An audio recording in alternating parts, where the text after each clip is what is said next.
नहीं तीर तलवार नहीं गोली, नहीं गोली, तू खुद है तेरी फौज, तू ही टोली, तू ही टोली। तारों को पकड़ लेन दे, तेज धारों को जकड़ लेन दे, आज बड़े जक लेन दे, हो जक लेन दे। चलिए निमसेट के एक और टॉपर से मिलते हैं जिनका ऑल इंडिया रैंक 212 है, साकिब अली, जो कि झांसी से है। और सबसे पहले बेटा आपको इस रैंक के लिए बहुत सारी शुभकामनाएं। और मैं आपको बताना चाहूंगा कि इनको आज ही अपनी ग्रेजुएशन की डिग्री भी मिली। इन्होंने ये रैंक ग्रेजुएशन के साथ अचीव की और 82.73% बने, जो कि बहुत अच्छे परसेंटेज है। तो उसके लिए भी ढेर सारी शुभकामनाएं। तो साकिब, आपका जो इंटायर जर्नी है, सक्सेस जर्नी है, क्योंकि आप क्लासरूम में रह के पढ़े हो और आपने कई बार ट्रॉफी भी ली है मुझसे अच्छे परफॉर्मेंस के लिए। तो आप अपनी इंटायर सक्सेस जर्नी बताएं और फाइनल ईयर के साथ कैसे मैनेज किया ये बताएं। तो हेलो एवरीवन। पहले तो शुरू करूंगा मेरी जर्नी कैसे स्टार्ट हुई। मैंने सबसे पहले निमसेट के बारे में जाना था, वो है 2020।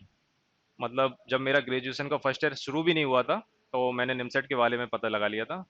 और ये मैंने यूट्यूब से सौरभ सर और सरस सर का दोनों का जॉइंट सेशन था, उससे पता लगाया था। दोनों ने मेरा इंट्रोडक्शन मतलब निमसेट के लिए इतना क्लियर कर दिया था, मेरे पूरे डाउट्स उस 40 मिनट की वीडियो में क्लियर हो गए थे। और फिर मैं आपको बताऊं, मैंने 3 साल तक निमसेट की प्रिपरेशन के लिए कोई भी वीडियो नहीं देखी। मतलब उस वक्त से मेरा रोड मैप क्लियर था कि हाँ ग्रेजुएशन के लास्ट ईयर में तैयारी करना है, सर के पास आना है। और मैंने मतलब कोचिंग का पहले डिसाइड किया था, कॉलेज का बाद में डिसाइड किया था। यूजुअली होता है क्या है कि कॉलेज आदमी पहले लेता है, कोचिंग बाद में डिसाइड करता है, लेकिन मैंने भोपाल आने का मकसद ये था कि शरद सर से कोचिंग लूंगा। और फिर वही हुआ, मेरे मामा यहीं रहते हैं तो उन्होंने खूब हेल्प करी। उनके साथ मैं शरद सर के पास आया, उनसे पूछा, सब सलाह वगैरह ली। क्योंकि कोविड का टाइम था तो मैं शुरुआत में भी नहीं आ पाया, नहीं तो मैं शरद सर से शुरू में जॉइन होता। लेकिन मैंने अक्टूबर 2021, हाँ, शरद सर के पास आया था। शरद सर ने पूरा गाइड किया, समझाया कि हाँ आप मैनेज कर सकते हो। क्योंकि मेरे कॉलेज में भी 75% अटेंडेंस मैंडेटरी थी, तो थोड़ा मैनेज तो करना पड़ा। लेकिन फिर सर ने गाइड किया कि हाँ आ जाओ, दोपहर के सेशन में आ जाओ, सब अपना ऐसे ही चलता रहा। तो शुरुआत में दिक्कत हुई जब देखा कि हाँ बच्चे यहाँ बैठे बैठे 4-4 5-5 घंटे के सेशन ले रहे हैं, तो मेरी सिटिंग की आदत बिल्कुल नहीं थी। तो शुरू में बस यही लगता था करेंगे कैसे। लेकिन धीरे धीरे अपना बढ़ाते गए, पेस बनाते रहे, लेकिन कंसिस्टेंट रहे। और सबसे बड़ा फ़ायदा मिला ऑफलाइन रहे, सर के साथ कनेक्टेड रहे हर चीज़ में। सर खुद इन्वॉल्व होते हैं कई चीज़ों में, तो आपको मोटिवेशन मिलता है तमाम सेशन। लेकिन मैं आपको डायरेक्ट जंप करूँगा प्रिपरेशन की मेरे पीक पे। ये वक्त रहेगा लास्ट के 3 और 4 मंथ में, जब सर ने स्पीडी सेशन चालू किए थे स्पीड टेस्ट के। तो उस वक्त पे ऐसा था कि मतलब ठीक ठाक था, मतलब कंसेप्ट ट्रिग्नोमेट्री का मुझे याद है अभी भी टेस्ट। तो उसमें पूरे एक्यूरेट होने पे सर अवार्ड करते हैं चॉकलेट वगैरह। तो उसमें मेरे 50 के 50 करेक्ट हुए थे। तो सर का अप्रिसिएशन मतलब उस दिन ऐसा था कि मेरे लिए मतलब लाइफ चेंजिंग था निमसेट की जर्नी में।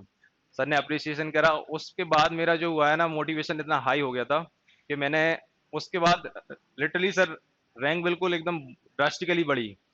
उसके बाद मतलब निमसेट के यहाँ पर टेस्ट सीरीज चली, उसमें भी अच्छी रैंक आने लगी, टॉपिक वाइज में भी अच्छी आने लगी। तो कॉन्फिडेंस हाँ हो गया था कि सिलेक्शन तो अब श्योर है। मतलब मेरे साथ उल्टा होता था कि ओवर कॉन्फिडेंस ना आ जाए, इसका डर बना रहता था लास्ट के, वो बता रहा हूँ। तो समझाया खुद को। लेकिन फिर आखिरी लास्ट मंथ में बोलूँगा कि मेरे कॉलेज के एग्ज़ाम आ गए थे। फिर मुझे टेस्ट सीरीज में भी थोड़ा कॉम्प्रोमाइज़ करना पड़ा। लेकिन मैं क्या करता था कि ग्रेजुएशन में तो सब जानते हैं कि थोड़ा बहुत ही मैनेज कर सकते हैं, थोड़ा पढ़ के भी। लेकिन हाँ मैं टेस्ट मैंने लेकिन सर एक भी नहीं छोड़े। मतलब अगर ऐसा हुआ कि आप मानेंगे नहीं, 2 से 5 मेरे टेस्ट चलते थे बीच में। 2 से 4 चलते थे टेस्ट दोपहर में। सर जब आफ्टरनून सेशन लेते थे तो मेरा पेपर भी रहता है, एग्जाम भी रहता था 12 बजे से। तो 12 से 3 मेरा एग्जाम रहता, तो मैं 2 घंटे में फाइनल ईयर का एग्जाम निपटा के आया हूँ कि यहाँ पर फाइनल की टेस्ट सीरीज दे दूँ। तो मतलब यही कंसिस्टेंट रहा, वो चीज़ हेल्प करी। और सरस सर का तो हर चीज़ से सपोर्ट है ही है। और यही बोलूँगा कि हाँ आप आइए। मतलब क्या होता है, बच्चे को कई चीज़ों में फियर रहता है, बच्चे समझते हैं कि मतलब बहुत बड़ा एग्जाम है। नहीं, ऐसा नहीं है। आप आएँ, बैठें, समझें पेपर का पैटर्न समझें। आप जब 1-2 बार बैठेंगे तो आपको लगेगा कि हाँ 10-10 12 घंटे बच्चे पढ़ते हैं तो हमारे हमसे होगा कि नहीं होगा। नहीं, ऐसा कुछ नहीं है।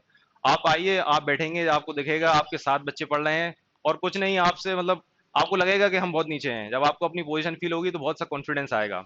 और कोई मुश्किल एग्जाम नहीं है, अगर आप चाहें तो आप अच्छी प्रिपरेशन करिए और इम्पेटस आपको हर चीज़ में फैसिलिटेट करेगा। आपको मोटिवेशन से हुआ, फाइनेंशियल सपोर्ट हुआ, मेरे को सर ने बहुत सपोर्ट किया हर चीज़ से। यही रहता था कि मेरा मतलब शुरू से ये क्लियर था, मैंने सर को फॉलो किया। अच्छा, और सर की एक चीज़ और बताऊंगा, मुझे याद आई। सर ने बोला था, मतलब वो मेरी चीज मुझे पर्सनली बहुत हेल्प की, क्योंकि सर ने बोला था कि आप आए तो जाहिर सी बात है, मैं 10th 12th में डिसेंट था। तो सर ने बोला था कि आप जो कुछ ऑलरेडी पढ़ के आ रहे हैं, तो वो मैथ को क्या है, अपने कंसेप्ट बिल्कुल साइड में करके आई और मेरे साथ न्यू कंसेप्ट बनाइए। तो मैंने हर टॉपिक सर के साथ बेसिक लेवल पे किया स्टार्ट। मेरा बेसिक फंडामेंटल वहाँ से स्ट्रॉन्ग हुआ, फिर मैं अलग से प्रैक्टिस करता था उसको मास्टर करने के लिए। वो चीज़ बहुत हेल्प करी, क्योंकि लास्ट लास्ट में आपको बूस्ट करने को मिलता है। तो मैंने लास्ट में अच्छे क्वेश्चन प्रैक्टिस किए, लेकिन जो बेस हुआ मैंने सर के साथ बनाया, और वो मुझे आज भी हेल्प करता है। तो मैं वो जर्नी के यही मेन हाईलाइट है कि मेरा कि सर के साथ बेस क्लियर करा, फंडामेंटल क्लियर करा, वो चीज़ आगे के लिए बहुत हेल्प करी। Thank you sir. बिल्कुल सही बोला साकिब। और अभी मैंने जो आपकी बात सुनी, मेरा अपना अभी तक का अनुभव है, जो बच्चे 12th या फर्स्ट ईयर में ज्वाइन करते हैं, 99% अगर वो आखिरी तक फोकस हुए तो फर्स्ट अटेम्प्ट में देते हैं। और मुझे याद है, जब मैं आपको एक बार टॉफी दे रहा था तो मैंने कहा, और वो एक बूस्टअप ही था आपके लिए, मतलब वो बूस्टअप डोज हुआ। और दोनों चीजों को आपने बिल्कुल एक सही बात बोली। कई लोग ग्रेजुएशन के नाम पर अपने आप को मना लेते हैं, बना लेते आपने ये बोला कि मैनेज किए जा सकते हैं परसेंट, ये बहुत बहुत। सिंपल सी बात है कि ग्रेजुएशन के परसेंट सही में मैनेज किए जा सकते हैं और थोड़ा बहुत कंप्रोमाइज कर सकते हैं। पर अगर आपने समय रहते हुए एक्शन लिया तो देखिए सिंपल सा बात है, अगर आपने समय कहने को देखें तो जब कोई बच्चा ड्रॉप लेता है या 2 ड्रॉप लेते हैं, तो मेरा ये अनुभव है कि वो फाइनल या फाइनल के बाद सोचते हैं, इसलिए ड्रॉप लेते हैं। आप भी देखें तो आपकी जर्नी तो इंटायर 3 ईयर की, बिल्कुल फर्स्ट ईयर से सोच लिया, तो ऐसा ही होता है। आप सभी बच्चों को बोलूंगा कि हर एग्जाम को क्वालिफाई, अच्छे एग्जाम को क्वालिफाई करने में टाइम लगता है, इस बात को ध्यान रखो। तो शाकिब, आपका जूनियर्स को क्या मैसेज है, स्पेशली क्योंकि आपने फर्स्ट ईयर से करा है, तो आप बहुत ही अच्छा गाइड कर सकते हैं जो फर्स्ट ईयर से। कई बच्चे सोचते हैं अरे फर्स्ट ईयर नहीं सेकंड में करेंगे, सेकंड नहीं थर्ड में, अभी कॉलेज का देख लें, ये उनके लिए क्या मैसेज होगा? जैसा कि जूनियर को ये है कि अगर आप कॉलेज के साथ हैं तो डिपेंड करता है आपका कॉलेज कैसा है, अटेंडेंस क्राइटेरिया कैसा है। अगर आप मैनेज कर सकते हैं, क्योंकि मोस्ट ऑफ द कॉलेज जो हैं वो इतना अटेंडेंस क्राइटेरिया स्ट्रिक्ट नहीं रखते हैं, तो आप आइए यहाँ सर के पास मिलिए, बहुत आसान होगा यहाँ ऑफलाइन ज्वाइन की। क्योंकि आपको लास्ट 1.5 ईयर आपको देना ही पड़ेगा निमसेट को, क्योंकि आप अगर इसको नहीं देंगे तो वो बहुत प्रॉब्लम होगी। आप अपनी ग्रेजुएशन के सब्जेक्ट जो हैं शुरू के 1.5 ईयर में मैनेज कर लीजिए। और अगर जिनके स्ट्रिक्ट बहुत हैं, मान लो कि 70 to 75% जिनका अटेंडेंस क्राइटेरिया रहता है, मैं यही बोलूंगा कि मैनेज किया जा सकता है, क्योंकि सब्जेक्ट इतने हार्ड नहीं होते हैं।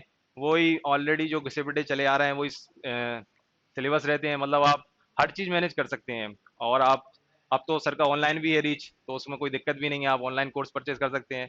मतलब आपको एक्सक्यूज कुछ नहीं है, अगर आप चाहें तो आप लास्ट ईयर के साथ इनफ है, मतलब मोर देन इनफ मैं बोलूंगा, बहुत इजीली मैनेज किया जा सकता है। बिल्कुल सही बात बोली कि आप जहां पर भी हैं, आप चाहे तो ऑनलाइन पढ़ें, क्लासरूम करें, पर करें और समय रहते हुए एक्शन लें। और जो बच्चा समय रहते हुए एक्शन लेता है उसको हमेशा रिजल्ट अच्छा मिलता है। तो आपको बेटा फिर से, आप क्योंकि आपको एक चीज तो आदत है अच्छी पढ़ाई की, बिल्कुल एक इतनी अच्छी रैंक अचीव कर ली, बिल्कुल। अब आगे तो मुड़ के देखना नहीं, पर नहीं, आगे भी ऐसे ही परफॉर्म करना, एनआईटी में भी जाके बेस्ट। और क्योंकि आप निकले जहां से, झांसी से आए, बहुत और भी जूनियर्स और इन सबको भी आप मोटिवेटर का काम करेंगे, तो once against all the best and congratulation. Thanks. Thank you बेटा।